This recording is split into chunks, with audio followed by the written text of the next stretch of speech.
I am recommending the Board of Selectmen terminate Officer Jardis' appointment. Officer Jardis' ongoing insubordination, refusal to follow internal orders. Officer Jardis' repeated threats, he used the media to defend his actions.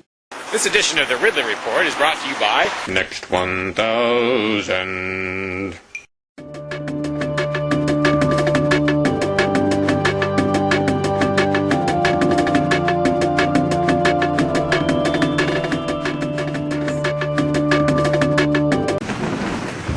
In addition to the comments by Lieutenant Wallace, my name is Chief Gregory, Chief of Police Town of Epping. Officer Brad Johnson, in the evening he had the conflict with Sergeant Gallagher. He did telephone me at home, and I was on my way out to go at the time, but he was quite distressed about the altercations and the disagreement, I guess you could call it, with Sergeant Gallagher. And I told him that regardless, he had to follow the orders given to him, and that he was not to contact the media. He tried to defend his reasons as to why he wanted to contact the media, and I didn't think he could do so. I then again told him that he was not to call the media and to follow the orders that were given him. Based on the letter received by Lieutenant Michael Wallace, I found that there was just cause to suspend Officer Jardis for violating Epping Police Department policies and procedures, specifically General Order number 04-05, subparagraph 4A, conduct unbecoming of officer, 4F, conduct towards superiors, and 4G, carrying out orders. I felt that a 6-day suspension without pay was appropriate. In a letter dated August 5th, 2009, I advised Officer Jardis my decision. Officer Jardis advised me via letter dated 09-05-09, deactivated 08-09. He wished to agree my decision, citing that there was no just cause for the suspension. A grievance conference with me was scheduled for August 14, 2009, and the letter was mailed to Officer Jardis, certified receipt requested. That letter was not taken to the post office, was not received in a timely manner. I telephoned Officer Jardis. He said he had not gone to the post office to receive the letter, and since he was on sick leave at the time, we postponed the hearing. The grievance conference meeting was held at the Epping Police Department with Officer Brad Jardis, Attorney Larry Goldman, Attorney Phil Pettis, and myself, Officer Jardis. And this is all in conjunction with the collective bargaining agreement. To appeal that decision to the Board of Selectmen. This suspension was appropriate and necessary because we need to get Officer Jardis' attention. We need to really be able to put this with all the policy procedures on that. And they're required to sign the form? My preference would be, I could parse it out and just address this. I think we're up against the whole thing, and then Officer Jardis discusses the major issue, which is determination. I think we'll address this as well. And I'll address these two charges. The Officer Jardis will also address those charges. And that's appropriate. To a certain extent, depending on what happens in the second one, give you his side of that situation.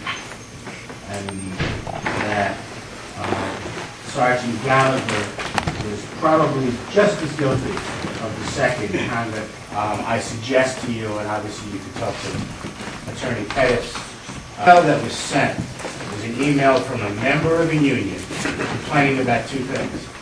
Complaining about his union representative. As it turns out, the bosses didn't like the language of that email. Well, I suggest to you that the language could have been, he could basically say in that email a lot worse things about his bosses asking for a union meeting than suggesting that perhaps one of them might be lying, which was the basis for the alleged conduct unbecoming and conduct to a superior and subordinate. That's protective conduct. If you have a copy of the email, you'll see that all he was doing is asking his fellow union members, we should meet about this. And he used language that they didn't like, but that's frankly legally too bad. And to discipline him for requesting a union meeting of other union members about the conduct of his union rep and management, I suggest to you under both federal and state law would be an unfair labor practice. And he should not be in any way disciplined for that conduct. Anybody on the board have any questions for the attorney at this point? Nation, disobeying a direct order. I look at a police department in the same way that I look at a military organization. When I was in the military, if I disobeyed an order, Whether I turned around and did it after, even by saying that, would have gotten me in serious trouble. Whether I turned around and followed the order after, to me, is not the issue. The issue is that you disobeyed a direct order. Whether I like them or not, I'm going to do what I'm told to do. Unless, under some of the reasons that were listed in here. But that's the part I have an issue with, is that you disobeyed a direct order. Well, no authority under RSA 98E, under the First Amendment, as interpreted by our Supreme Court, to order him not to contact the press. He has an absolute right. The legislature has given him that right. Our Supreme Court has given him that right. And his rights to free speech and his rights under 98E would allow him, if he felt it was a matter of public concern, he can violate that order. So there are some orders he can't violate. I understand that in paramilitary organization, which the comment is, that if both of them act inappropriately towards each other and some of the language they use, So Boatman's remarks regarding the illegal order. If you read the entire RSA, you take, Officer Jardis took out of context part of the RSA to fit the situation.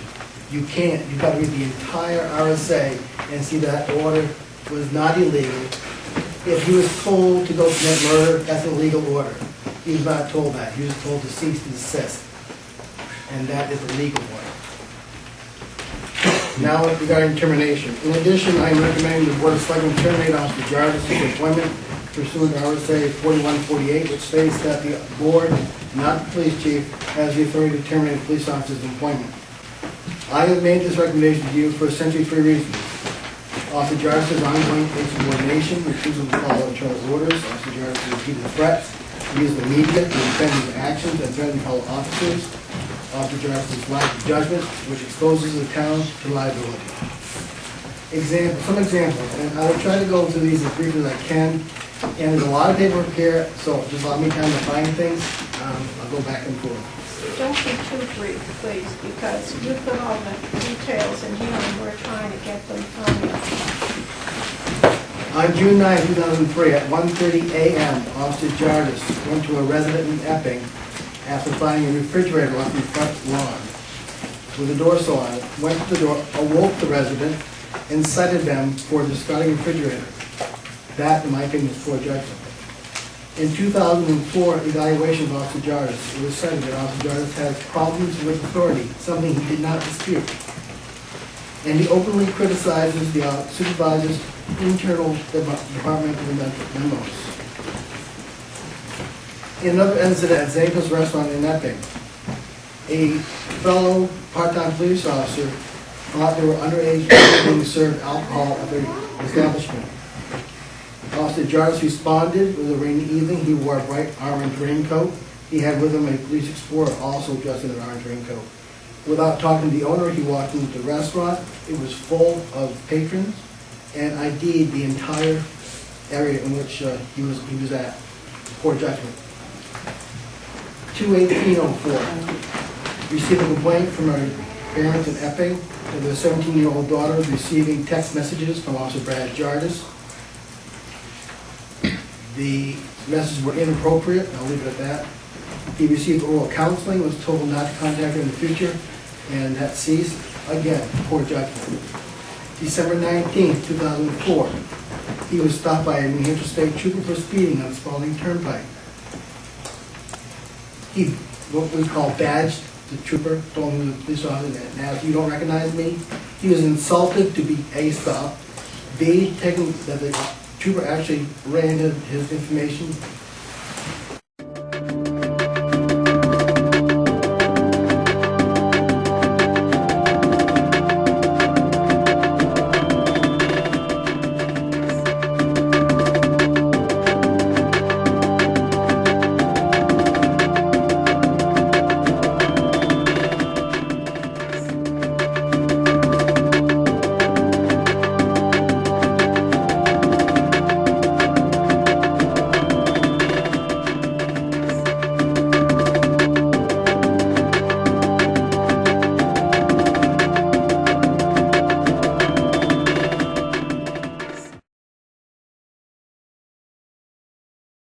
Why is it that hundreds of liberty lovers have moved and continue to move to New Hampshire? In part, it's because of the Free State Project's first 1,000 pledge. The success of that pledge gave this man an idea. Max Abramson of New Hampshire is starting what he calls the Next 1,000 Pledge, designed to get another 1,000 Free Staters into New Hampshire by 2011.